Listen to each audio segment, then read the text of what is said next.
Hi everybody, it's Leaders Live time and welcome to Leaders Live, and I'm Andrew Jenkins, and this is a short countdown timer to help the various feeds catch up with themselves and for us to settle down, because we're never quite sure whether we're live or whether we're not. So here we go, we think we're live for sure. Oh, hang on, there goes the feed, so that's good, lovely, and we're on, super, lovely. Let me just move that out of the way. Lovely. Okie dokie. So, we can't wait for today's groovy show, folks, and we'll be hanging out with Alec Johnson in this week's Leaders Live, and ex-architect, engineer, investment expert, and also a content creator, live stream seller, and masterclass expert in his own right, with over 3,300 followers on YouTube. That is impressive, and that's impressive, folks. And also a recovering perfectionist as well. Love that. And Alec has a great spirit of being able to tease himself as well, which is fantastic. And our theme is how to max your business impact on Zoom and team calls, folks. So give us a wave, a quick hello, Alec. Hey everyone, great to see you. There we go. And of course, helping us to engage this morning, we've got the lovely Birdie Hugo, our fabulous moderator, chipping in. Quick hello. Good morning, everyone. Good morning, and here's our jingle.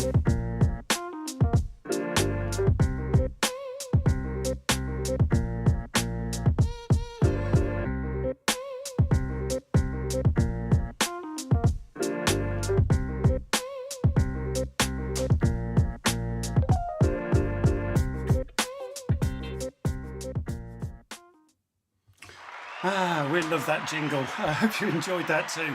So yeah, that's our short jingle from Your DMS, and we're delighted that we are being powered by Your DMS, our Leaders Live sponsor. Yeah, we're so excited about that. Thank you, Jack Wright, Sales Director of Your DMS.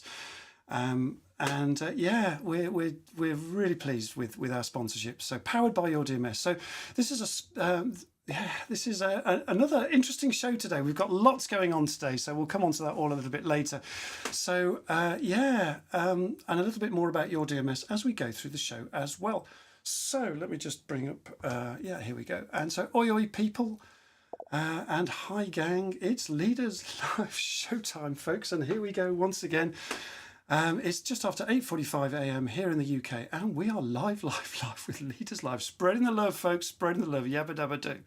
And if you're new to Leaders Live and you don't know me, as I mentioned in the countdown, I'm Andrew Jenkins, and Leaders Live is an interactive and dynamic weekly talk show that generates business through networking, through community, and through extraordinary conversations that inspire, just like we're going to have today. And our motto is I to the power of we. And we're streaming out on multiple channels, folks, simultaneously today, and on Your DMS's company page as well, hopefully. My all-new leaderslive.tv website too. Wow, don't you just love tech? It's just brilliant. Don't know how it all hangs together, but it all hangs together. And if you can't catch us live or on the replay, then fear not, my friends. We've got you covered too, because we're on podcast as well. And those usually come out 24 hours or 48 hours after the live show. And if you like what you see, folks, or you want to say thank you for all the effort that we put in to make this free show available, and boy do we have to put up a lot of effort, then you can buy me a coffee too, folks, and you can get a shout out on the show as well. buymeacoffee.com/leaderslive. And even more better now, folks, there's a new QR code that I believe does work. I've tested it out myself, seems to work okay, takes all the hassle out of that and makes it less fiddly, and it kind of looks a bit like this when let's see if I can test it quickly for you. So it's just a bit of fun. But you get your name shown out like that, and it's just fantastic. So please buy me a coffee, join in the fun. This just having a bit of lightheartedness with buymeacoffee.com. And so back to the show. This is an interactive show, as I've said. So please get involved, join in, ask questions, network with the live community. And it seems like there's a load going on already. And a little friendly banter for you regulars. Lead the way, show how we roll, folks. And smash those likes as well too, folks. I should have a new scene here. And subscribe to us on YouTube as well. I love that little bell. It's just brilliant. And yeah, please follow all the links that Berdine's just put in the chat. So Phew, put it all together. What have you got? Yep, you've got it. Bibbidi, bibbidi, poppity boo. And you'll be singing that song for ages as well, folks. So let's bring up my guest for today. Our hangout guest today, our live guest today is... now, have you ever met someone, folks, that you soon realise that the person you've met is a really exceptional person? Well, Alec is one of those people, and he is an exceptional, extraordinary person, is Alec. Not only is he an ex-architect and an engineer, he's also an investment guru and has developed some really complicated investment software, which I am amazed at. But in addition to that, Alec is also an expert live streamer, an expert seller and live stream masterclass teacher, and his teachings are extraordinary as well. And he's also a self-confessed recovering perfectionist. I just think that's brilliant. And he's all the way from Thailand today. So welcome, Alec. How are you doing? I'm doing very well, thanks, and thanks for the intro. And you're really too kind. Thank you. And we're covering in today's theme is how to max business impact on Zoom and team calls today, right, Alex? Right, Alex, sorry. That's right. I think it's a big opportunity that a lot of people are missing when it comes to online meetings. That there's a lot of scope for improvement that people can do that can have a really, at the end of the day, a big impact on their bottom line. Ultimately, that's what it comes down to. Yeah. So give us a little bit of a big picture there, then, Alec. Take us on that journey. Paint that out for us a little bit, Alec. Well, I mean, you mentioned about an ex-architect. So I live in Thailand, and for about a decade, we were designing and building homes here. So I had an architectural design and construction company. And then I sort of moved into the investment side. It was first property investment, and then later also algorithmic trading and stock trading. So that kind of investment side of stuff. It all comes back to this whole idea of problem solving, though. So it's my background's in engineering, but the trading is all still engineering and mathematics as well. But through all of these things that I've been doing, Zoom has really been something that has been key to it, because the houses that we were building sort of towards the end, certainly of the time when Zoom was just starting off in around about 2015, they were pretty much for sort of international clients that we were building for. So being able to keep in touch with them and, have meetings with them, it was essential to be able to have that, that sort of platform. And initially it was Skype, but then sort of moved over to Zoom as that sort of became more popular. And then with the sort of trading side of stuff and the software we've been developing, I've got partners in the UK, New Zealand here. We're working with data providers in the US. We've got developers in Pakistan as well. So, having these sort of collaborative meetings was essential. And so we've been using Zoom for quite some time. Yeah. Then with the investment side of stuff from the property side, I was doing property events, public speaking at different events, and so then those needed to be moved online sort of during the pandemic as well. The courses, workshops, and things like that used to be in person were then also brought onto Zoom. So it was really, the pandemic just added a couple more layers to that, really, I suppose. But it's been pretty crucial. Yeah, didn't it? As a tool. Yeah, pretty crucial as a tool. Yeah, I first came across Zoom in 2018 when I was working with an American partnership, actually, and we Zoomed all day and delivering courses all day across Zoom. So, but we're looking at maximising our Zoom game today, which sounds like, well, we all know Zoom, right? But do we? And this is what we're fleshing out today: is how do we level up? How do we max up our businesses by just putting a little bit of extra zoom in our Zoom calls? How about that for a phrase? Do you see what I just did there? I like that, yeah. So do I. Let's see if I can get it. Ooh, there we go.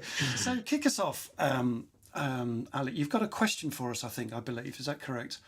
Yeah, I was just wondering how everyone in the chat, if you've ever had any sort of major Zoom disaster on a client call, or what is it that went wrong during the call? Because I think everyone at some point, you can't have been on Zoom and not have something go wrong, and it's always interesting to hear what those sort of things were and the impact that it had actually on the overall meeting as well.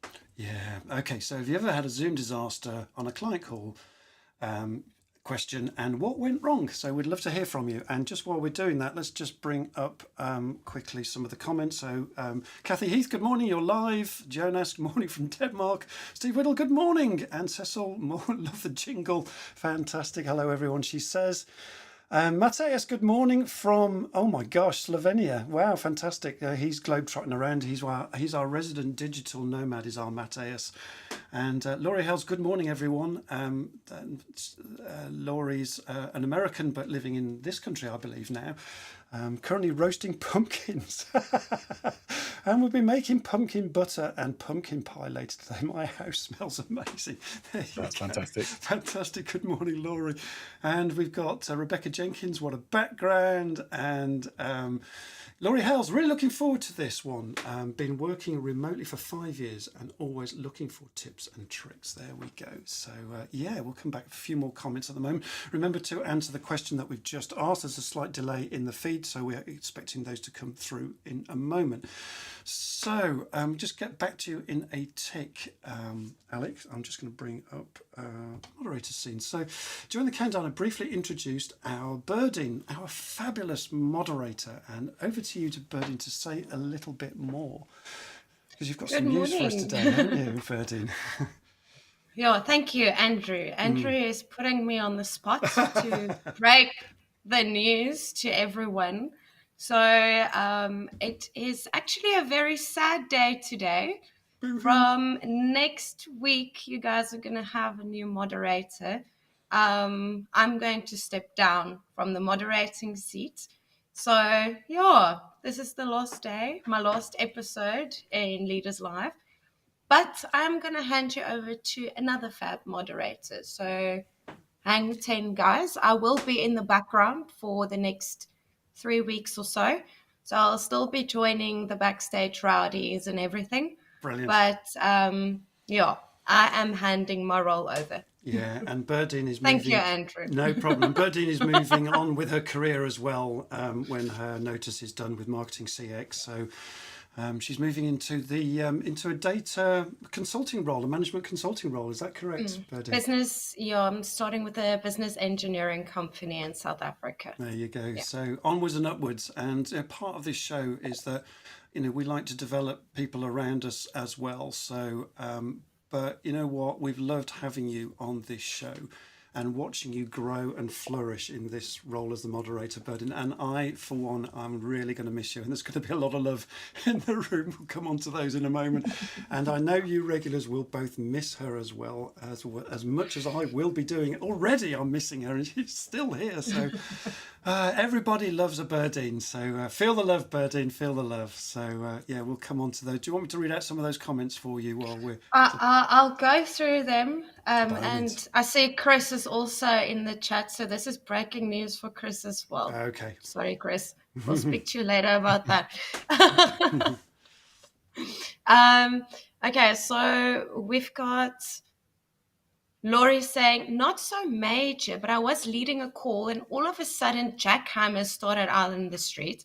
My office is in the front of the house, saved by my partner who was there and took over the meeting, but I had to use chat to communicate. Oh, brilliant. Chat to communicate. Brilliant. Fantastic. And then, yeah, Laurie, it is a great opportunity. So I am taking my career further, going to grow further. It's a whole new career path. Whole new chapter. But yes, I need to take this next step to grow, and not only as a person, but in my career. Jonas, I'll miss you guys. As well as I said, the next 3 weeks I'll still be there. Chris said, no real disasters, but never really got to grips with the power of breakout rooms, live whiteboards, etc. Yeah, the breakout rooms I also haven't experimented with. And I saw them, but I'm scared to jump into them and not getting everyone back into one room again. Yeah, it's even harder on Teams, I find, but there we go. So Zoom is one thing, Teams is a whole new ball game. Carry on. Yes, Mateus said I had a Zoom meeting and my background was not the most convenient one. Then I was unable to put up a background that worked well and just had to roll with it.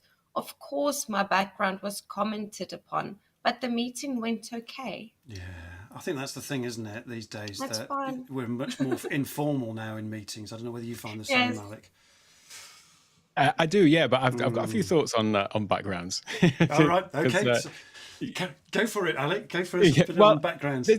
this is one of the things I find with people using virtual backgrounds, and I find that sometimes, although they may think it's going to get rid of their actual background, it can actually just be a hell of a lot more of a distraction if they're using the built-in sort of Zoom virtual background. So I'm talking like things like this, where they've got like a virtual background of something like that. You can see the, you're sort of fading in and out of the picture as well, and let alone the sort of camera angle from down here. But yeah, I think that can be a bit of a distraction. And I've got something really plain behind me, specifically because I just don't want that to actually get in the way of the content that I'm trying to sort of deliver, or the picture, whatever it happens to be. And so I find that having something pretty neutral is a good way to go from that point of view. Yeah, or use a green screen, right? Or proper use a green green screen. screen. Yeah, Right. yeah. I can demo that later if you want as well, because Okay. it does Oh. make a huge difference to the effect that you can get with it. Yeah, that would be great if we can do that. Yeah, I've got a green screen in my other office, and you'd never tell that I was in a different office. I'm in my normal office today, so the background is absolutely real behind me. But sometimes, if I'm in a different office, then with the green screen, I can replicate exactly what I've got here, and Yes, it looks yeah. exactly the same. It's really high quality stuff. A good green screen. Yeah. That's what I used to use when I was traveling, actually, as well, before before getting locked down for 2 years, and now really don't actually have to go anywhere. So I've still not gone out now that everywhere's opened up. But I always used to take that with me, so that wherever I was, it would always, like you say, have the same background, and so that never slows down the conversation. Absolutely, yeah. They're quite heavy to move about. I know you can get portable ones, but mine's a whopper. So yeah. I wouldn't like to. Yeah, I had a little sort of pop-up one. The pop-up one, yeah, great. Yeah. I think Birdine, your colleague uses that, doesn't she? Tilly uses one of those pop-ups. Yes. Tilly's got a pop-up green screen, but it's a tiny one, so you literally just move it behind your chair, and it takes on the background. Yeah. Yeah. So just finishing the comments. So Joe says, "Hi peeps, sorry for being late on parade." Brilliant, great to see you, Joe. Have we got a comment from Laurie somewhere there, Birdie? Yeah, Laurie said, yes, it's very annoying, not to mention some people think it hides the half-naked spouse, but you can catch glimpses. Oh, brilliant. I like that. That's funny. And yeah, that has been a thing, hasn't it? I've seen that happening. So people walk past you, and this you can see how it just appears here Appears. and there, and you're just like, no. That's why you have an office with a door, and you close the door. And the door's closed, no one comes inside. Absolutely, yeah. So we did this poll, folks. So just to kind of get us into the show a little bit, we did this poll the other day, and this really flew. I was amazed at how much interaction we had from this poll. How do you rate your attitude to video calls as a business comms tool? And we had these 4 options: Mayor, prefer face-to-face, functional, time saver, best thing ever. I was quite interested in the functional time saver. A lot of people just view it as it's just functional stuff, right, Alec? Mm-hmm. Yeah, I mean that's kind of one of the biggest mistakes I think people make with it, is they just treat it like just like a utility, basically, like they're going to pick up a phone or something, without actually understanding all of the extra power that they have as tools. And I mean, I talk about Zoom a lot, but it does go for Teams. I prefer Zoom to Teams myself as well. But it's the same thing. It's like not understanding what you can do with the platform itself, but then the extra tools that you can use around it to enhance it even further. And so yeah, that's it. It's missing a trick, I think, just looking at it purely functionally. I think so too. And during the pandemic, Chris, who's listening today, Chris Harding, and myself, we set up a thing called the Inspired CEOs, which is still running, a subscription model, which was based through Zoom. And we started up in the pandemic, and actually Zoom was the best thing ever for us, because that whole new business platform started from there, and it's still running because of it. So yeah, best thing ever definitely gets my vote. But there's so much more we can do, right, Alex? And what are the biggest mistakes that you see people making with Zoom? We've kind of talked about a couple of them already. So first of all is just that thing of treating it like a just a pure utility, and not digging into it further, and using it to its full potential. Yeah. The whole thing about virtual backgrounds and those kind of things that we've touched on as well. Not putting a great deal of thought and care and attention into how you actually are perceived on Zoom, how you come across. Now, when I say look, I mean your audio quality, your video quality, your lighting, and things like that. Because there's a little acronym which is about Zoom is a platform for delivering your value. That's what you're there for. You're on a meeting to deliver whatever content it is, whether you're part of a team and you're just delivering your part of that, whether you're pitching something, and you really want to be able to show whatever it is at your best, and deliver your true value. And so I created this thing which was the V is for video, so getting your video quality right. A lot of people are just using their built-in camera, so just going back to something like this, maybe they're sort of off to the bottom, not really the best view of anything for, it's not the ideal view to present from in any case. How often do we see that? I call it the up the nose shot. Yeah, and exactly. here you get to, I'm showcasing my extra COVID chin here as well, so it's not the most flattering. But then the A is for audio as well, and so many people are just using the built-in mic on their laptop, so they're starting to sound something like this instead, because they've just got the little microphone, so that you can already tell what a difference that makes from you being able to see and hear and understand me, is from that sort of camera angle being different and the different microphone. And Gosh, yeah, all of those little things, they just all compound really to add up to this whole thing, which is something getting in the way of you delivering your message. And continuing that value idea, the L is for lighting, because this is another thing where people don't really put a huge amount of thought into, they may be backlit. So again, this is going to have an impact on, how they're seen. If they're not showing up on camera, you don't need to go out and buy a great camera, even just a normal webcam.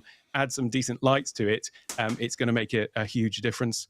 And then the U of the value is understanding. So really, this comes back to this whole thing of understand the platform and what it can do, understand all of the functions you have available to you, and the way that you can use them. And then the E is execution, which is for understanding how to actually make this thing all flow seamlessly. Because one of the other things that I see as a big sort of interrupter, if you like, on a Zoom call is when somebody says, oh, let me just show you something. And they click the screen share, then they're trying to find the right window to share.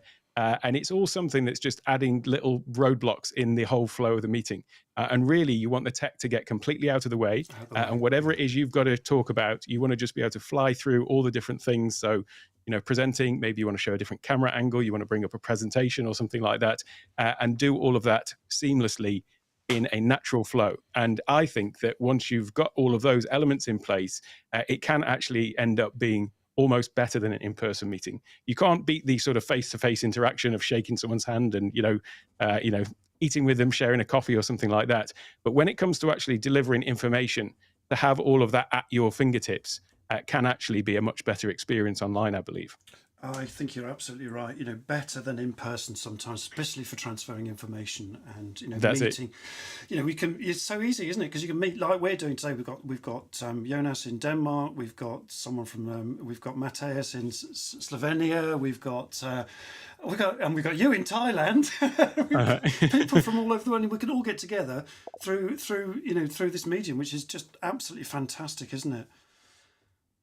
Yeah, it makes a huge difference. And then, even just things like fatigue that goes along with meeting in person, fatigue, where yes. you've got to travel to get there. Are you there on time? Are you have you left enough time? Is there traffic? Is it going to be late? Whereas with if you're all there in your Zoom studios or in your offices, wherever it is, just to be able to, it's a lot easier to meet deadlines, be there on time, and to not have any of that sort of stress and hassle. And maybe it's been chucking it down with rain and then you walk in all soaking wet or whatever it is. There's so many different factors that can add to the stress of having to go around to lots of different meetings. I mean, certainly pre-pandemic, I was away for sort of 2 weeks out of every month.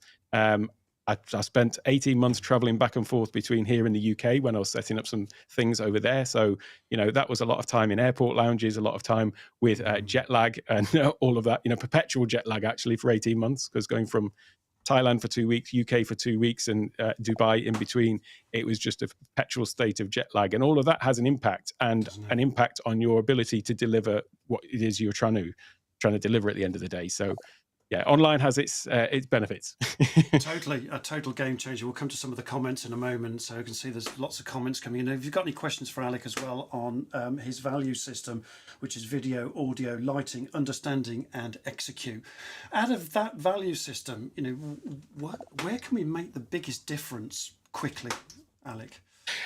Well, it is. I mean, just having a better quality audio and better quality lighting and video. I mean, you do need all of them, but at least that is going to get to the point where you can be seen and heard. And that is the biggest hurdle to get over, I think, because what you'll find is that whenever you're in a meeting, I mean, you can perhaps let me know if you've experienced this yourself, but if you turn up to a Zoom meeting and there are like 20 people or 4 people or 5 people, however many there are in the meeting, and there's one person out of all those little boxes that stands out, that they've got really great quality video and lighting. And before they've even said anything, they've already caught your attention.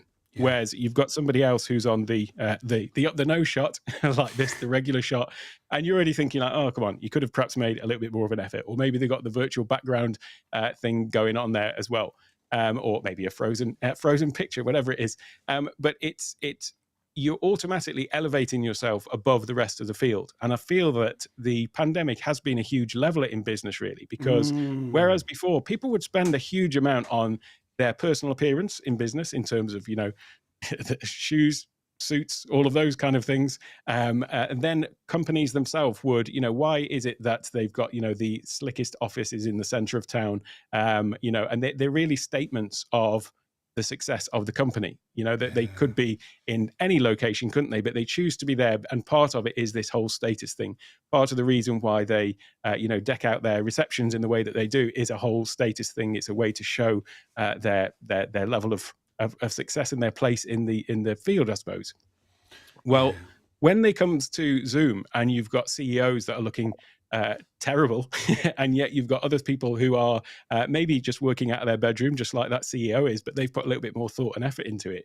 They can actually have that effect of standing, head and shoulders above anyone else before the meeting's even started. And when somebody looks and sounds good from a video and audio perspective, there's nothing I can do to change this, but the actual resolution and things like that, that you immediately command more respect in the virtual room, I think.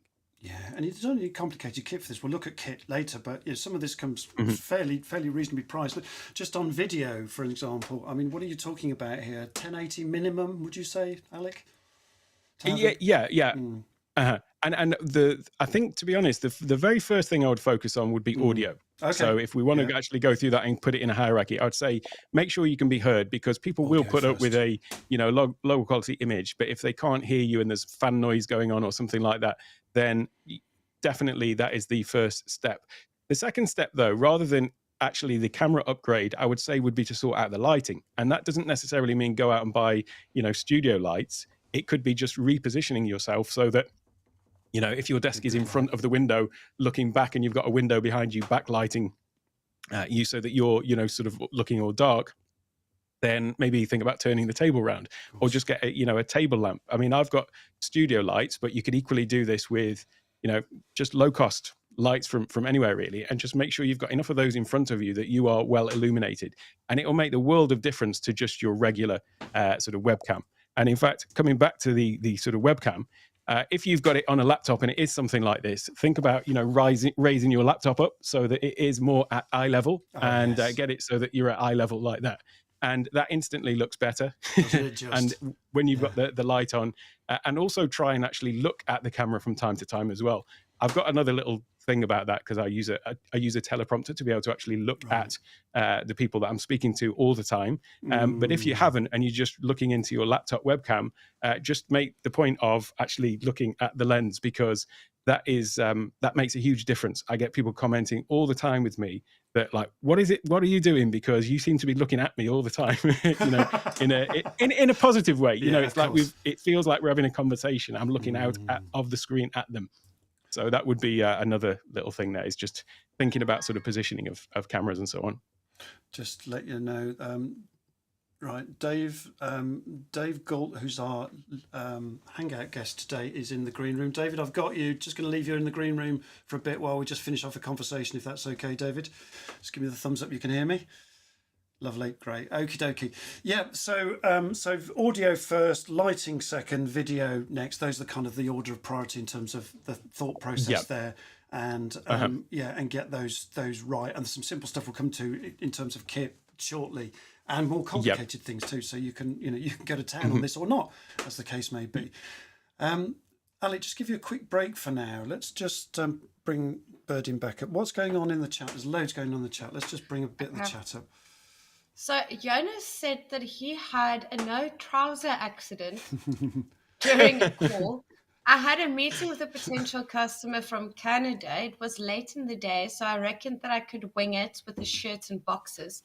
During the meeting, I had to show that I could stand up, as it was relevant as we talked about my ability to wear an exoskeleton. Yeah. We just laughed and it lightened the mood.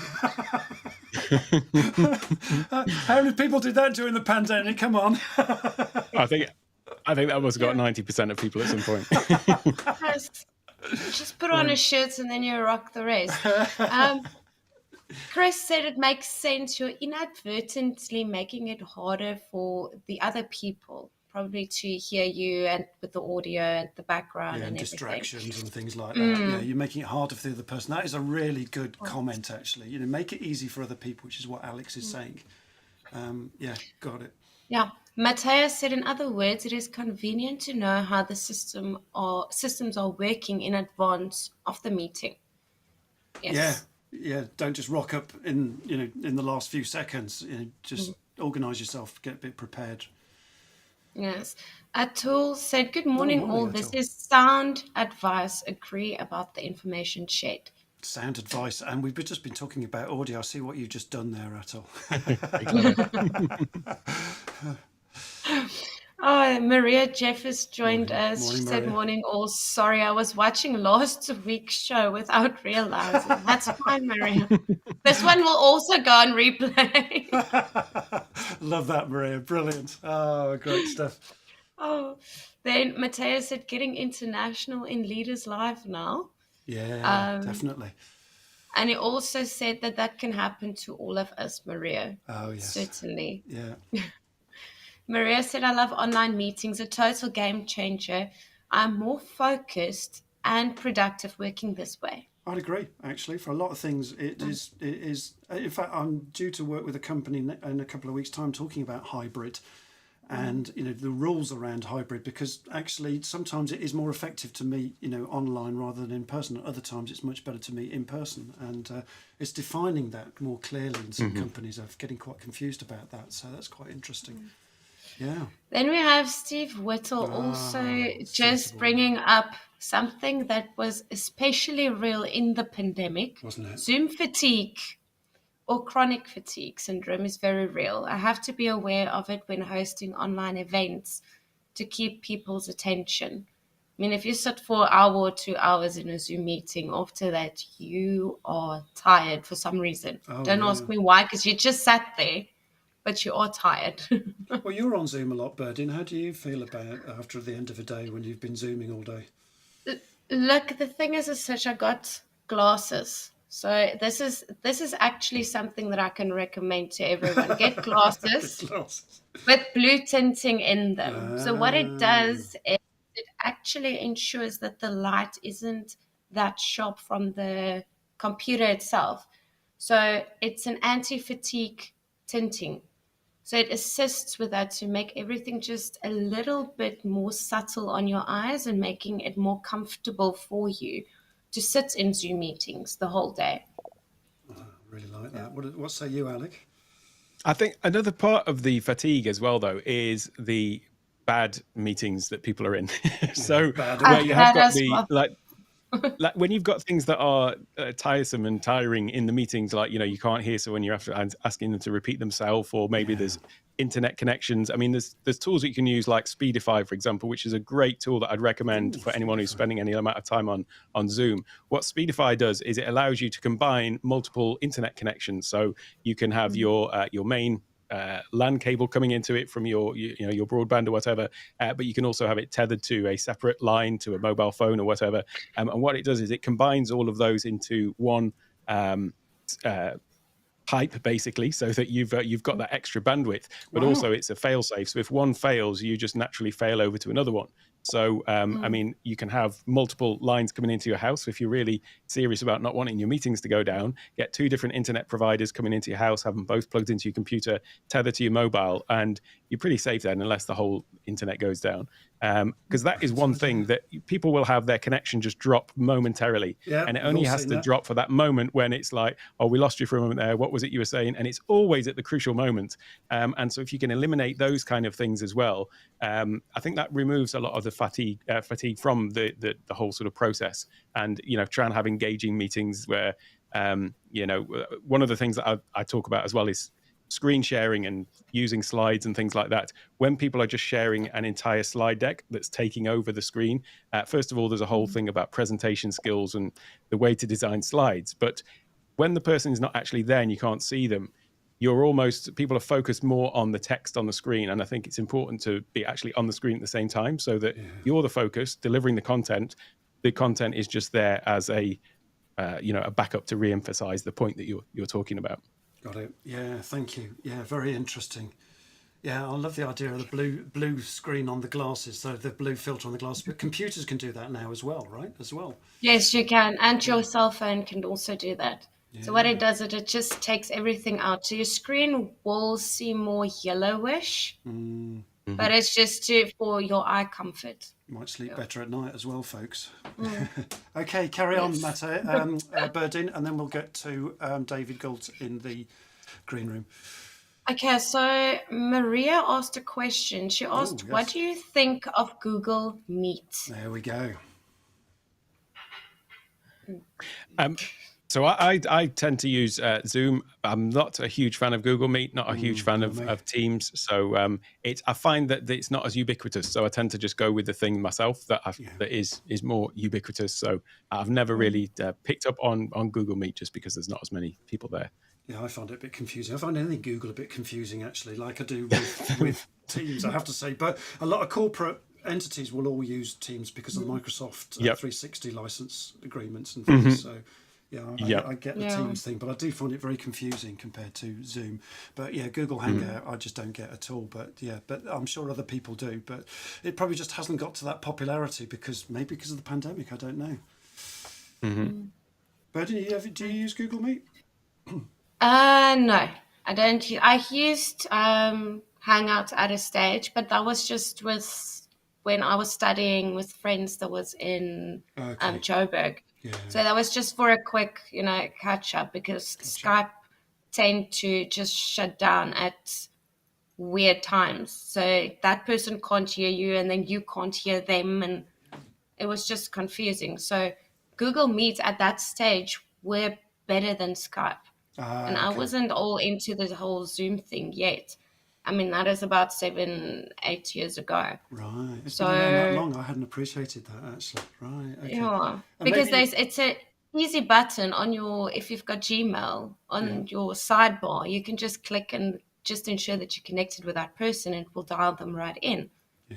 But it isn't that user friendly. I find all of these other apps like Teams, etc., is not that user friendly. Where Zoom is actually easy to navigate, it's user friendly, but also we all got the hang of it now.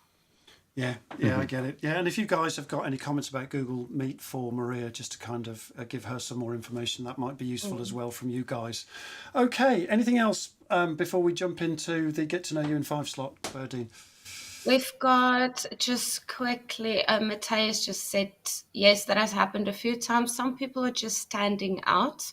It's probably to do with popping into a meeting at the back or something. Okay, right, yeah. Laurie said, I'm in the market for an entirely new setup now.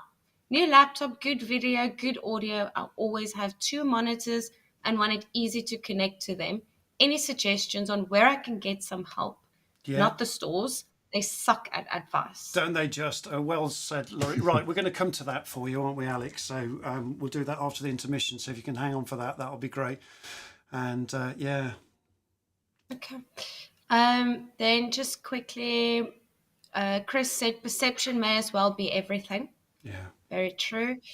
Matthias, and I would say, though, that what has caught my attention the most is the number 1 and 2 phrase of 2020. You're on mute, and X, your microphone is on.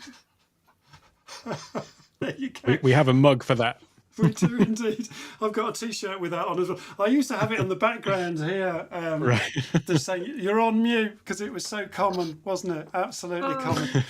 Listen, we'll come to the rest of the comments in a while. There's loads going on. Laurie Hare says Google Meet isn't as good as MS Teams or Zoom, in my opinion. She says, fantastic. Thank you for that bit of feedback for us. Right, let's bring in our Get to Know You in 5 slots. I'm just going to assign you to here. Okie dokie. So we're going to give you just a quick break for a minute, Alec. And this is where we have our intermission slot. So where we have, this is called DMS's Get to Know You in 5. And so we bring in a guest every week in a 5-minute slot. I'm just trying to find the piece here. Just bear with me while I find it. Oh, I've lost it. Here we go. Yeah. So let's have a quick intermission, and I've got a little intro here for your DMS, and then we'll come back to explain what it's all about in a moment. So here we go. Oh no, not that one. Oh dear. Where is it? There it is.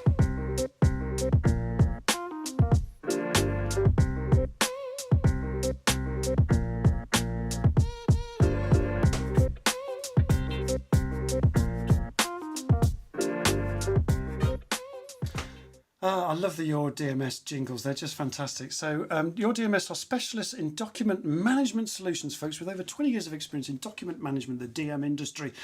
At your DMS, they say our knowledge and ability to translate and deliver tech to simplify the way your organisation works has been proven time and time again, folks. And as we make things more efficient, we can also save you money and enhance your engagement with your customers and suppliers. Just what we're talking about today. So I would like to welcome David Good today, our Hangout guest. And I'm just trying to find the scene. Where has he gone? There we go. How you doing, David? I'm fine, thanks. Yes. Brilliant. How are you? I'm all right, thank you. Thanks Let me very just much. quickly introduce you. So I'd like to welcome David Gold.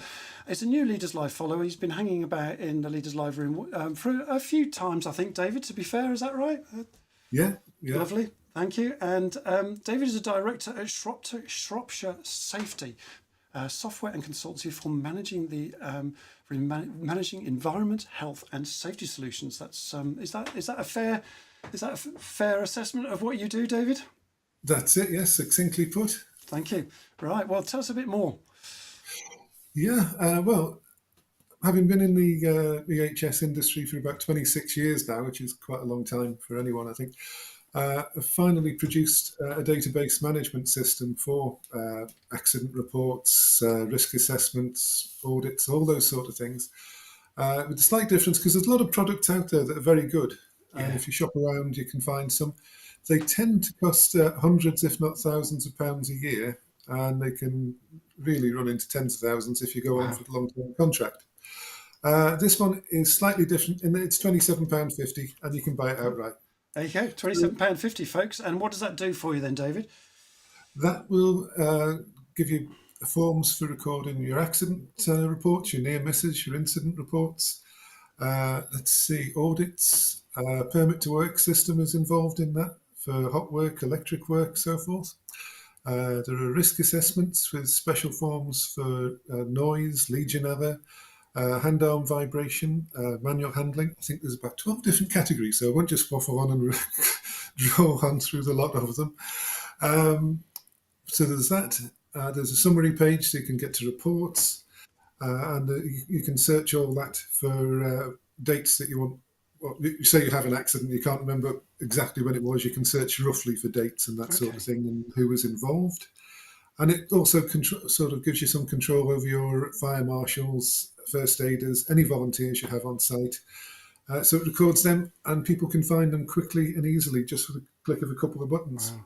And is there a website they can go to, David, to check this out?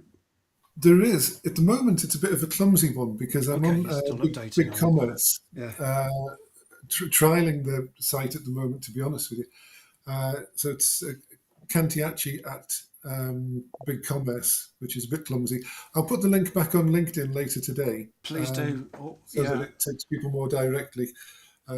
And sooner or later, I'll get that shortened as well, so it's easier to. Yeah, at the moment, we've just put your website in at shropshiresafety.co.uk, so people can get you there, can they, to if they need a safety system of some sorts, yeah? Actually, I'm not sure that one's still functioning. Okay. No. All right. Sorry, yeah. David, we got that from your LinkedIn profile, mate, just to let you know. Oh, yeah, I'll take that off. Oh, my, yeah, sorry. Okay. So when people want to get hold of you, yeah, if you can give us a link, then that would be really useful, David, please. I will do that, yeah, and I'll get that Duff link off there. Sorry, my fault, yeah. Yeah, so how can we help you out, David? What can we do for you to help you to get this new launch of your £27.50 But if you can convince as many people as possible into buying it, that would be great. But no, it's just a case of getting some publicity at the moment. Okay, yeah. Get it rolling. It's only been on the Big Commerce site for about 3 weeks. So I've messaged some people directly. I think it would be useful if I put the link out later on, if anyone else can share it to the contacts as well, that might be useful. But yeah, I'm taking it slowly but surely, because I'm not too bothered about slow sales at the start. Of course. This is about building something that's useful for people as well for the future. Okay. This, by the way, in particular, this is more useful for small and medium-sized businesses. I think for larger scale ones, I mean, if there's anyone out there who's running Pepsi or Coke or something, they might have far too many people operating this at any one time. The system would slow down in those circumstances. Okay. Oh, come on. Stop it. Sorry, my phone was on. Really unprofessional. That's fine. That's fine, don't worry. It's live, baby. Anything can happen, David. Well, the only other thing I'd like to mention, if it's okay, is that as well as the databases, quite early on in my career, I got very interested in psychology with regard to health and safety.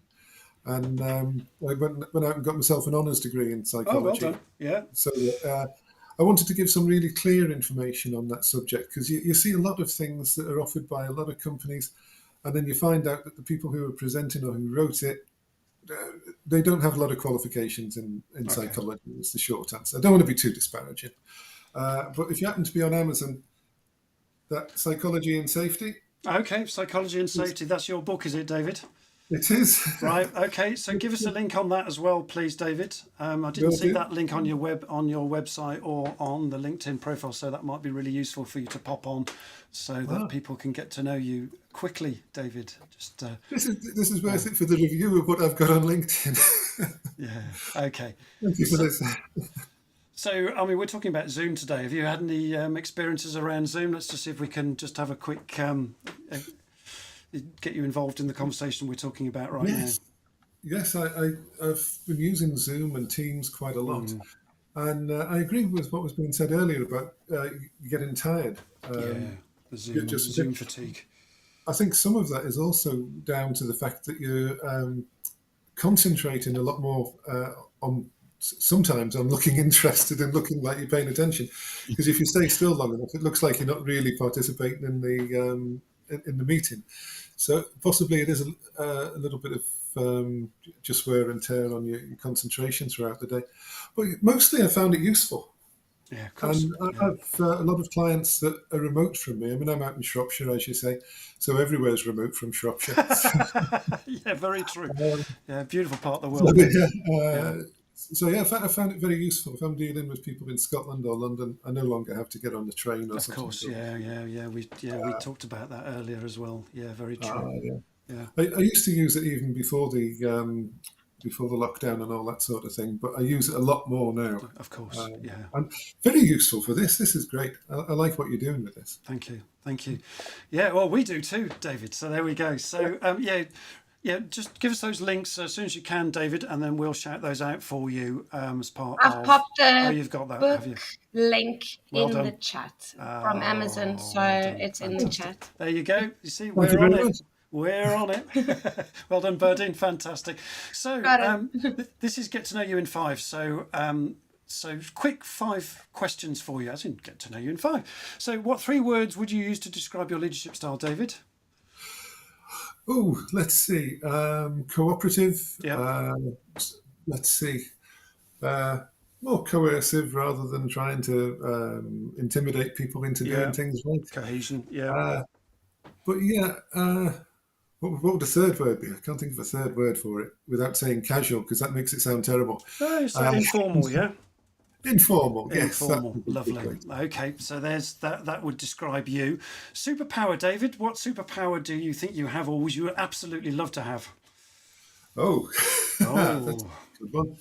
Yeah, I'm tempted to say America. That's a good superpower. No, sorry. Yeah, I think I'd like to have more empathy with people.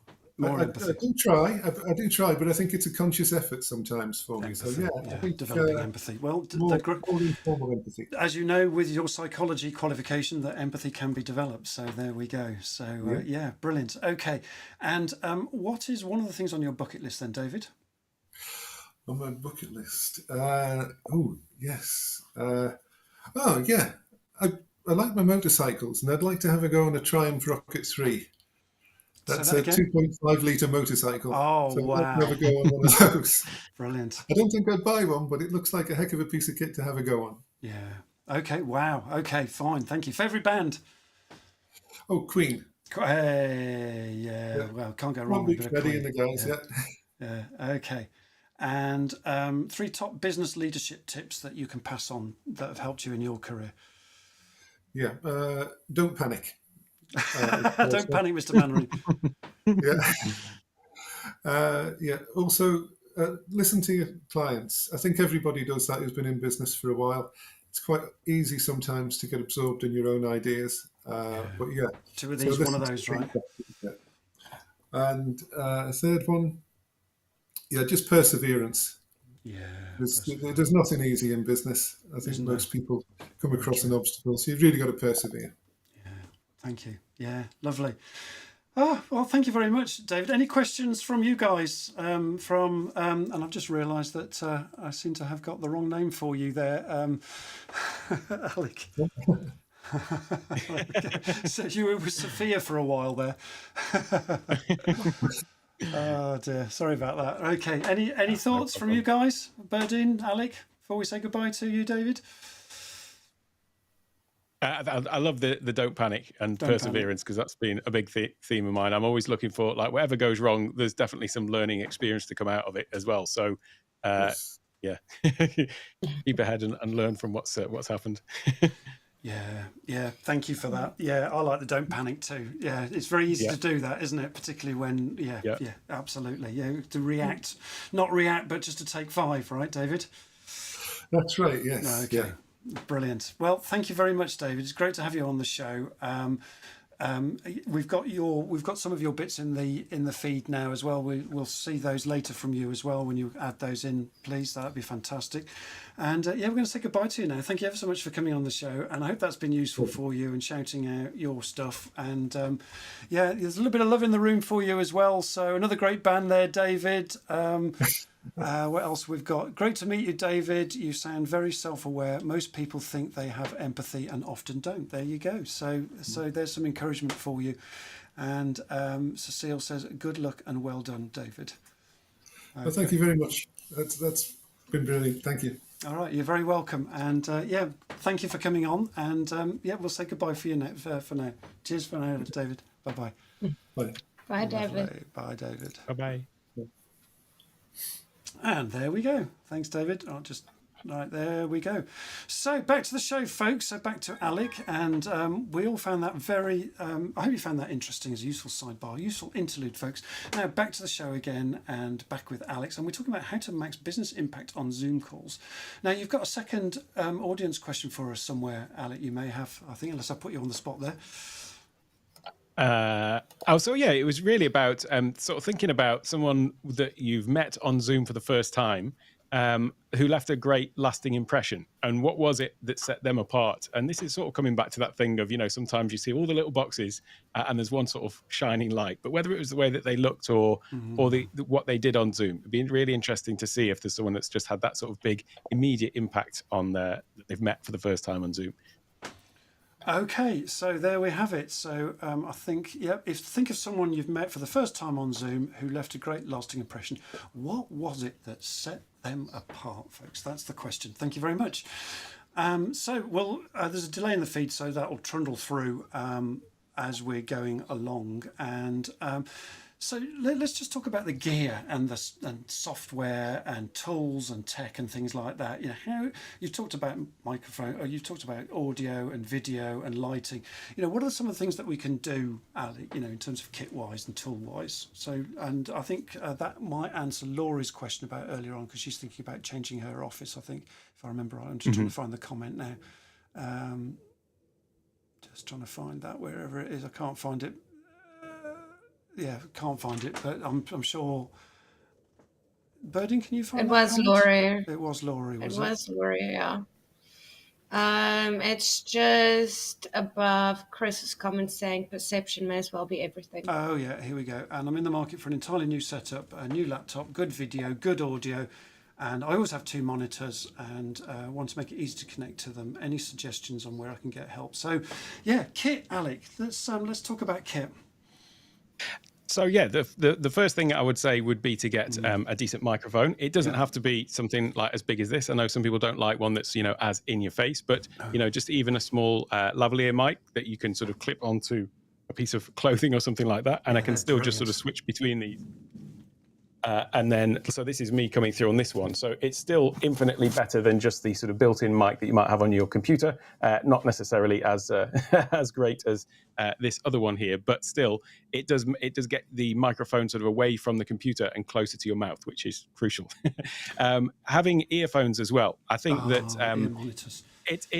it can be a sort of barrier, especially if somebody turns up to a Zoom meeting with something like this. I'll definitely recommend not wearing these, because I find that just actually puts up a virtual wall between you and the person you're speaking to.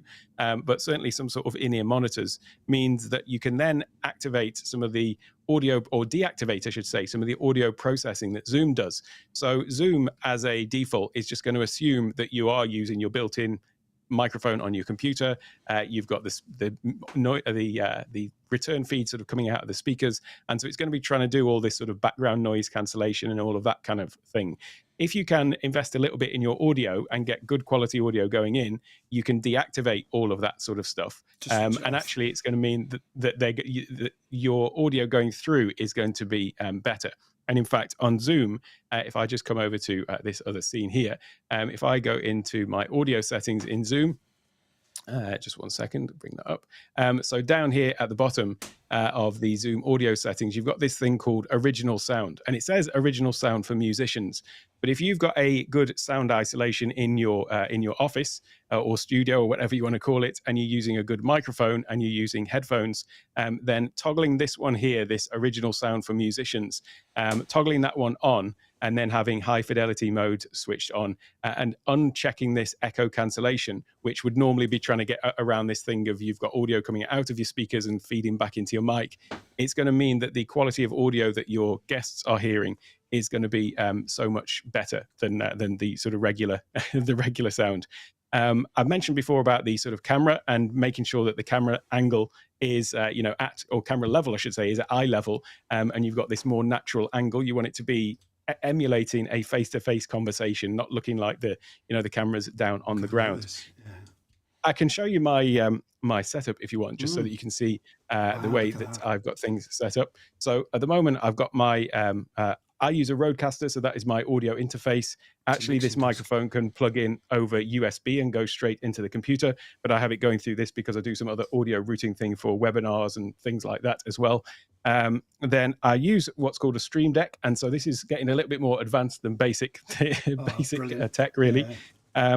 But the Stream Deck is what I use for actually switching these camera angles. So I can press a button here and it switches to a different camera angle. If I want to bring up a presentation, I can press a button there, brings up a presentation. And so if I was going to be doing a presentation, I could just sort of run through these slides. And this comes back to the thing that I was talking about earlier about actually being involved in the slide. So it is a sort of more immersive thing. So if I was going to run through the getting things done methodology of productivity, then you've actually got me on the screen talking through it. The 5 steps of productivity are: step 1, capture all of your tasks. Step 2 is clarify whether they are tasks. And I could go on. I won't give a full productivity presentation, but it's just this thing of actually being in the presentation. And what I'm doing here is I'm specifically not using Zoom's built-in screen sharing abilities. I'm actually using a separate piece of software called Ecamm Live that allows me to set all of these things up in advance. And then I'm doing the switching with that. And so if I was to come back to that camera angle again, basically, I'm controlling the presentation with this little presentation clicker, just like anybody would, or you can do it from the Stream Deck, but then switching scenes between here. And this comes back to that whole thing of fatigue with people saying, I'm just going to share the screen. They're clicking round. It's interrupting the flow. Whereas, as you can see, if you can just literally just press a button and go straight back to another camera angle, you can introduce all of this information with the touch of a button. And again, with the screen sharing as well. So if I wanted to talk about the Zoom settings again, I can just press a button and bring those up and you can see what I'm talking about. And it's that adds this whole sort of different level, I think, to meetings where the tech is completely out of the way. You're not having to concentrate as much. I've actually got under the desk, I've got a stream pedal, so I can switch camera angles without using my hands. I'm using my feet right now. Wow. And the other thing that I have here as well is, so this is my current setup. So I've got my main sort of working monitor, which is over this side. But then here is where I've got my camera. And what I use with my camera is I've actually got a teleprompter attached to the front of the camera. Right. So when I'm on a Zoom meeting, I'm actually looking right down the sort of barrel, as it were, of the camera straight ahead of me. And I'm seeing in that little window there, I'm seeing the other person. And that allows me to maintain this sort of constant eye contact. And then down here, normally on a Zoom meeting, I would use this for sort of the gallery view and then speaker view up on the top. And so that's kind of like my my setup. The other thing that I use quite heavily as well is when you're talking, you often want to explain things. So if I was to say, come over to this one, I might want to tell you that, okay, over here, I've got my Rodecaster and just down here is the Stream Deck. And so I'm just annotating that on the screen using an iPad that's got a green screen on it. And then I'm just writing on the screen and I can just write whatever I want on here and it will come up on the screen. So that is great for if you are doing talking about technical things and you want to sort of demonstrate something, maybe giving like a little flow diagram how something's going to work, and you can just actually annotate on the screen. And again, if you're doing demos of anything else where you need to sort of highlight something, or you maybe want to take some notes as you're going through, it just adds a whole different level of interactivity to it that I think is far better than using the built-in whiteboard, the built-in screen sharing, and all of those kind of things. And really, when it comes down to it, there isn't a huge level of investment in all of this stuff. I mean, perhaps the Rodecaster, okay, that's, that is a larger investment. That's but this desk. Microphone, for example, just getting a decent USB mic, a decent set of headphones, and some lighting. It doesn't have to be full studio lighting, but, just go to a local Home Depot or whatever it happens to be, and just get some decent lights on your face. But then I'm just using my regular iPad. The Stream Deck is something that I'd recommend as an investment. You can control all of Zoom, so as well as the switching scenes and things like that, I have full control over Zoom from that as well. So things like popping open the chat window, starting and stopping a meeting, starting recording, switching views between gallery view and all that kind of thing. Switch the microphone on mute. Exactly, yeah. And you can do that all from the Stream Deck. And Stream Deck was sort of designed as a tool for live streamers, hence the name. But actually, it has become, for me, the main use for it is as a general productivity tool on the Mac. So I can highly recommend that. But it takes this whole thing, it takes the friction out of Zoom meetings for me to be able to do all this sort of switching. Yeah, I like that. Takes the resistance out, as Chris Hardy was saying earlier. Have you got a picture of that handy in your slide deck there at all, the Elgato Stream Deck, so people can see it? I've got it right here. So this is what it looks like. And basically, yeah, what you've got is it's a series of, this is 32 buttons, but each button in itself is an individual screen. So I can scroll through multiple different screens on here, multiple different pages, and you'll see that these buttons are all changing. And so you can program to do all sorts of different things, really. And whilst keyboard shortcuts are great on the Mac and PC, ultimately you have to remember what those are. Whereas with this, you've got all of these different icons, so you can change the icon. So all you get used to looking at what those different sort of pictographs are then that you're sort of hitting. It's a great piece of kit. I use it too. It's fantastic, really, and it's not that expensive. It's 100 odd quid, isn't it, or something, or 200 That's quid. it. Yeah. Mm-hmm. And in terms of microphone, you don't need a mixing desk. You've got a Rodecaster Pro mixing desk thing there, and I've got one of those. But you don't actually need to have that. You can just use USB connection right into your computer, right? Yeah, so something like the Rode NT USB is a great mic, and that is a small little mic. It's about $99, something like that. Wow. This one is the Shure MV7. I bought this one. It was around about $250.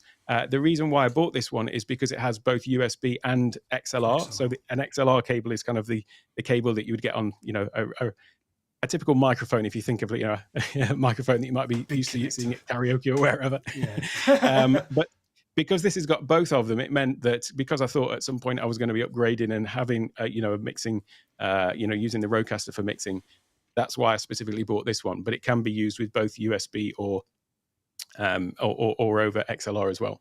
Yeah. But these little lavalier mics, these you can get for sort of $50. Yeah, and again, just plug into a little adapter. Yeah, very nice. And you can get them Wi-Fi as well when you're doing remote stuff. They're great. I've started out with a lavalier, great little microphones, really smart. And the in-ear monitors, I'm just pointing to mine now. They're not that expensive. They're 40 odd, 50 quid. 60 quid max. They're not that they're expensive, but they're really high quality, and you don't see them, right? You don't see wires because they run around the back of your head. Yeah. That's it, yeah. You can get some that are super hidden where it's almost like a flesh-coloured cable and then it actually sticks all the way in. So even if you turn on the side, you wouldn't see it. But I don't think it doesn't put a barrier up. Whereas I see people on Zoom calls with headphones like this and with a big boom on. It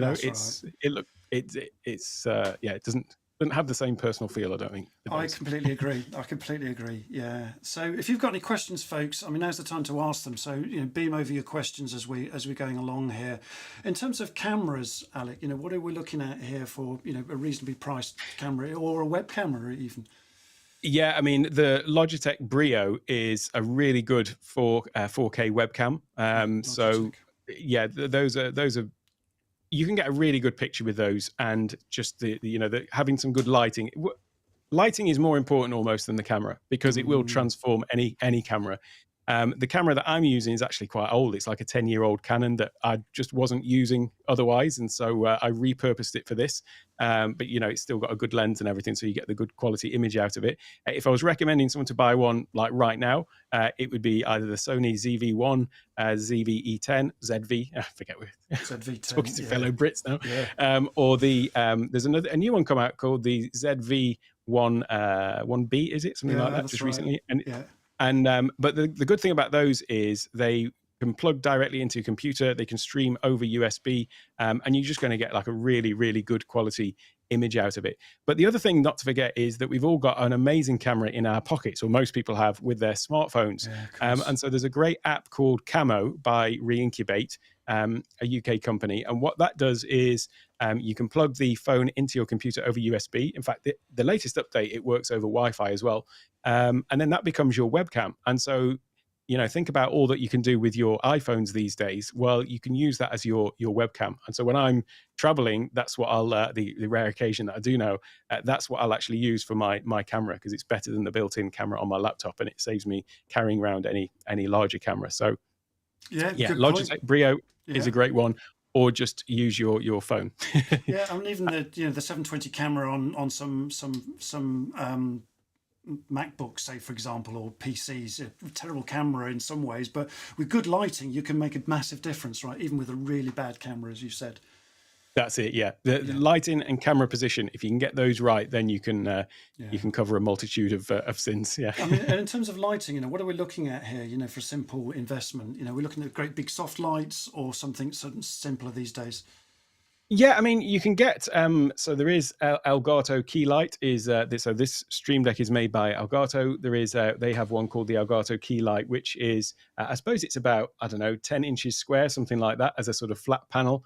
And then it's actually got two sort of mounts that a screw clamp that clamps to your desk with a sort of pole coming up, and then the light's just in front of you. So it's really low profile, but it gives more than enough light for your to illuminate your face to improve the look of you on camera. I mean, behind me, what's giving this sort of wash to the walls, I don't know if you can see just down there, but those two lights as well, those are sort of long, they're called Pavo tubes. It's Nanlite is the make. So I'm using them to give that sort of colored accent to the back wall. But actually when I'm traveling, I take those with me, and then I just have them on a tripod on either side, and I have one of those on either side. Wow. And so that's what gives me the light. And they're an inch diameter and, a foot long. So they just easily, can throw them in my my laptop bag or whatever. Interesting. And how much are they? Are they expensive too?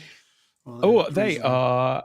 I think they're around about $70, something like that. So again, not a bad investment. And one or two of those, or just one, you can light horizontally, presumably. Yeah. And it's this thing of, you're not spending. I mean, people would spend how I don't want to make assumptions, but how much would people spend on a pair of business shoes, a business suit, or something like that? You just invest one time on a decent sort of camera setup, be it a new camera or an improvement to lighting and audio and things like that. It's going to have a dramatic impact on the way that you are perceived. And it could be the difference between you actually, making getting a contract or whatever it happens to be. It will pay for itself so many times over. That's a great analogy. That new suit online, it's a new kit, right? And about equivalent cost difference. I guess you could really max your game out with just a few £100 spending, right? Just an investment. Yeah, for sure. Decent mics, some lighting. That's going to take you most of the way. You want to really push the boat out and get an upgrade to an actual camera. And then the Stream Deck is something I'd recommend as well. So yeah, you're not going to break the bank. Yeah, and I suppose with all of that, without mixing desks and stuff, but just USB connections and the things you just pointed out, maximum you're looking at probably less than £1,000 spend if you did everything new camera as well. Yeah. And you can get cameras at reasonable prices as well. Like the Sony ZV-1 is much cheaper because it's an older model now, but it's still a fantastic device, and you can get it reasonably cheaply, right? So you can even do these secondhand and look for them on eBay and things like that as well, I guess, Alec. And if I could say one thing that I think is, if you want to really go like the extra mile and invest in something, I would say it would be the teleprompter. Like if you're really going to do something, because this ability for, just like now, I'm looking at you and you can see that I'm looking back at you. It makes a huge difference on Zoom calls where people feel that you're actually conversing with them. And you can obviously fake this by just only looking at the lens of the camera, but then you're missing on all of the tiny little nuances of expression that they're giving whilst you're talking to them, whether you are boring them to tears or not, that sort of stuff. So being able to actually talk with somebody and have a proper conversation makes a huge difference. And I get comments on that more than anything when I'm on calls with people. Wow. Yeah, the teleprompter. Right. Okay. So there you go.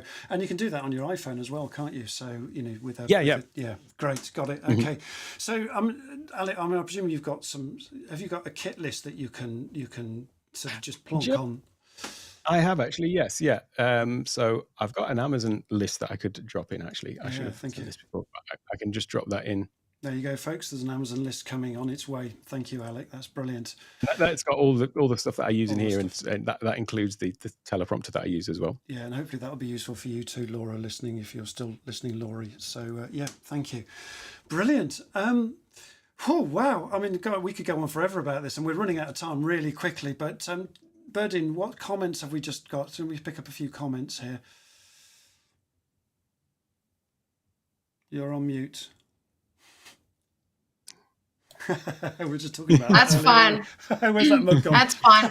I'm just killing possible dog barking, so that's all I was doing. Barking, brilliant. I like that. Fantastic. So Joe said, would it be cheesy if I say Andrew Jenkins after the second question? Purely as his personality shines, makes you feel instantly relaxed and easy to engage with. Oh. And Jonas went into agreement with that. Thank you.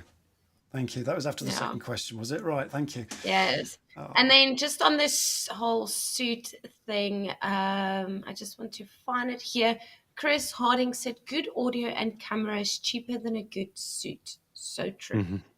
Yeah. I'm missing that for some reason, so I haven't got that comment. But yeah, that's great. I've lost comments, I think. That's fine. I will get you all of the comments. No problem. And then just Matthias said, last year I purchased a light ring where you can also place and adjust your smartphone. Brilliant investment, has improved the quality of my meetings so much. I must admit, with load shedding and needing to have a backup to a computer that you can't charge, having a ring light, just popping your phone into the ring light, you have a few settings of how you want the light to be, works brilliantly. Wow, fantastic. Yeah, no, thank you for that. So a ring light. Okay, great. Yeah. Anything else, Berdine, in the comments? My comments have just stopped. Matthias said, regarding outfit, I'm mostly inspired by Richard Branson, having a rather casual approach. Don't think I have ever worn a suit. That being said, when you are working with teenagers and leadership like I do, it may not be ideal to wear outfits so it looks like you are above them. I think it all depends on who you are working with. Yeah, I think we're in a casual world these days, aren't we? It's a lot more casual now than it used to be. And yeah, I'd much prefer to spend money on good equipment rather than a suit these days. Absolutely. Yeah. Anything else, Berdine? We've got Jonas saying, I had to join a high-level meeting from a hotel room. There was no great place to sit, so I had to sit on the couch, as it was a technical meeting about the development of a wheelchair. Right. I had to show some things about my wheelchair in that shot. I also had to show my bed. The two high-level leaders I'm working with were at the meeting. They both wrote to me afterwards and praised me for my ability to adapt to the situation. Sometimes things can't be perfect. No, sometimes things can't be perfect. Yeah. What say you, Alec? Well, speaking as a recovering perfectionist, I was just going to say if I could reach my recovering perfectionist hat, but yeah, I'm all for that. Yeah, and I mean that thing about recovering perfectionism for me is where the perfectionism holds you back from actually shipping stuff. So that's a whole nother topic. But yeah, I agree. Doing your best with what you've got is definitely the way to go. Yeah. Thank you. Anything else, Berdine? All right. Then we've got Matteo saying, to avoid being exhausted during most meetings, sorry, I switch off my camera when I'm not speaking. Okay. The audience also avoids distractions, and I don't have to stare into the screen all the time. When I am speaking, I will, of course, switch it back on again. This is where I'm going to differ from Matthias. I'm sorry. Same here. I think Alex is nodding as well. Yeah, it's kind of I'm sorry. Doesn't matter how. And I sit in client meetings, or I sat in quite a few per day.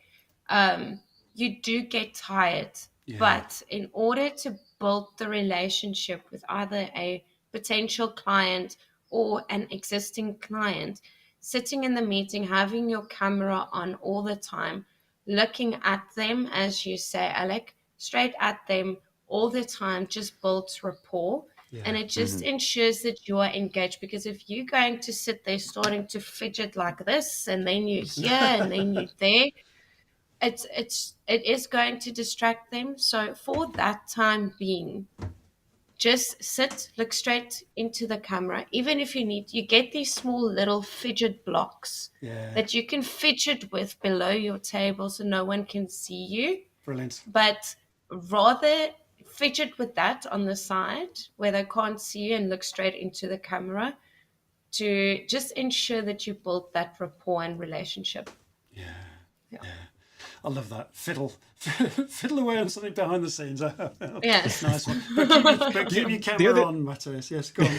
The other side of that as well is like it's to build on that, I suppose, is the person who is speaking, they're going to want to actually see your reactions and your feedback to know, if you're telling some, if you're explaining something and then suddenly you see someone get like a look on the face like, I'm not sure I understand that, then you're going to know to sort of stop and say, oh, did I not explain that properly? Exactly. So it's actually, it's out of, to help the person who's speaking, I think is better to be on camera all the time, as well as. I completely agree. Yeah, completely I agree. usually, the first moment or instance that you see someone frowning, you stop. I usually stop immediately what I'm doing. And I'm like, okay, I do see you frowning. Yeah. What is wrong? Yeah, what have I said? What's confusing you? What can I explain? Absolutely. So it's just easier then to engage with people. It's like having a face-to-face conversation. Well, I was going to say, face-to-face, you wouldn't disappear, would you? So, on body gestures, yes. Yeah, So I you agree. need to read body gestures and facial expressions much more virtually than ever before. And I would argue that actually that means you've got less fatigue because you're being much more curious about what's happening in the meeting as well. So you're watching other people. So, and it's just like being in a real meeting then, where if camera's off, you're not being in a real meeting. You might as well be in a different room. So yeah. Okay. What similar to that though is about muting and making sure that you are muting where you are not speaking, because one thing that Zoom will do will switch around between whoever appears to be the active speaker, and that might just be the person who's coughed. And especially if you're in really large meetings or conferences where you've got 20, 30, 100, 200, 500 people on it, if they haven't got good moderators in there that are, or co-hosts, I should say, that are, on the ball with that, making sure that people are only coming off mute when they are, about to speak, that can be really distracting as well. I've been on meetings before when every little tiny pin drop in someone else's, and then they're becoming the active speaker, and it's flashing all over the place. Oh God, yeah, and the keyboard strokes and people blowing their nose and that sort of thing. But with an Elgato Stream Deck, that button push thing that Alex showed earlier, you could just literally just push a button and just mute people all at once. It's just great, or yourself, in that respect. So that works really, really well. Alec, we could talk for ages, and we're running out of time very quickly. But your call to action, you've got a masterclass. Let's just talk about that for a moment, and so we can give people some pointers to where to go to, Alec, for you. Yeah, so it's the ultimate Zoom masterclass, and it's about more than just Zoom really, because I mentioned before Ecamm Live. That's the software that I use to do all those things, switching between scenes. It is Mac only software, but I've recommended people buy a Mac before, even if they're a PC user, just purely to do this, because I've not seen anything like it in terms of software that allows you to flick between all these different scenes, create them all in advance, and it just becomes it's like a PowerPoint on steroids, basically, and allows you to really deliver your true value. So the Zoom Masterclass covers everything about how to use Zoom, and someone was mentioning before about breakout rooms and all of those kind of things. So it does cover all of that. But I also include, I made a masterclass about Ecamm Live as well, because I use that for creating videos for my YouTube channel and create online courses using it as well. But with the Zoom Masterclass, you also get the Ecamm Masterclass as well, because I do think that Zoom without the Ecamm is you're missing a trick, because it's this thing of it being totally frictionless to allow you to just get in there and do what you've got to do on Zoom without the tech getting in the way of it all. So that's what the Zoom course is all about, and as I say, including the Ecamm Masterclass as well. And you can do those drawings on the screen as well that Alex was showing. So all possible. They're just like that. Yep. Yeah, just absolutely like brilliant. So have you got that on display? Have you got your masterclass on display there, so that we can just have a quick look at it? That would have been good, wouldn't it? No, I don't actually have it up there right now. Oh, right, okay. I've got you've got your link in there though, so there's a video with the course in there, I think. So if you drop the, I've popped it in the chat, so just you guys won't be able to see it in Ecamm, the comments on putting through, but it's on LinkedIn for everyone to see. Thank you. Yeah, the comments have just stopped coming through for now, but yeah, you've got them in the feed, folks. So and there's a discount code as well, Alec, I understand. Is that right? There is indeed, yes. So 30% discount for all of your lovely audience. So there's an offer code for that, which I notice is in the comment as well. So that's just go to check out the link and then go to type in leaders at checkout for that 30% discount on there. So the regular price is $497, but then it's just $347. Yes, sorry, with that discount. And as I say, you do get the Ecamm course for that, which the regular price of that is $147. Wow. And then there's a series of other like discounts, like 2 months free of Ecamm, that's $80 value, and all these other little things. And I make icon packs for my Stream Deck, so I've got icon packs for Ecamm, for Zoom, for various other things, and so you get a number of those in there as well. So a few other bonuses thrown in as well. But actually, if you click on the link which is in there, there's another little video that sort of shows you all about that. All the things that you're going to get. And bear in mind, those prices are in dollars, so it's even cheaper if you're in the UK, folks. So there you go. It's another 20% off just on the dollar to pound price, I think, unless the pound has wobbled about since our last... Everything is cheaper there than in South Africa. It's like a guy's talking about Mac. I'm going to ask someone in the UK to sponsor me a Mac. Yeah. Because it's cheaper there than here. Absolutely ridiculous, but okay. Well, we'll see what we can do for you, Berdin. Yeah, and I agree that Ecamm software is absolutely brilliant. That's what we're using to run this show. So, and it just works so well, and it's reasonably priced as well.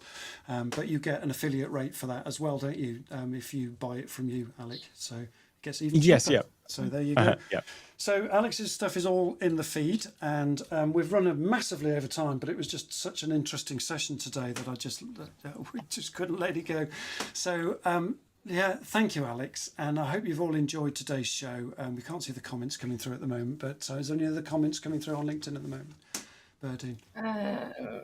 No. I think we're just running out of space, so because people need to get on with their day jobs. So, I thank you ever so much, Alec, for coming on, being a sport, talking about all of these wonderful things that we've been talking about, enlightening us about the kit, and what an extraordinary conversation we've had this week with you, Alex. Thank you. Oh, well, thank you for having me. I really, really appreciate it. Oh, you're very welcome. And the goose for next week, folks, is we're hanging out with my mate and CEO of Code 56, an IT SME company, and our working title is Cyber Essentials for Dummies: How to Survive the Wild West of Cyberspace 101. So we can't wait for that as well. So we'll be talking about with more organised crime turning to the internet to find their victims. Owen from Code 56 is going to be giving us the rundown on how to protect ourselves and our businesses in the wild west of cyberspace. Ooh, so that's coming up then. So we're just going to say, with no further ado, sorry we've run over on time today, and we're just going to bop out with this music now, and we're just going to say goodbye to you all. So thanks again, Berdine. I'm really sorry that we won't be seeing you again next week. We've got a new moderator next week. His name is Darlington, and he's just beginning his journey in terms of being a moderator, and he's just joined Marketing CX recently. So we're all about developing people here. So we're going to give Darlington a trial run next week. So watch this space for Darlington, and please welcome him as well. And we're going to miss you massively, Berdine. So thank you ever so much for being our moderator for all of this time. You're welcome. Thanks again. Cheers now. Thanks All very right. much. Cheers, everybody. Thanks. Bye-bye. Bye, everyone. See ya. Bye, everybody.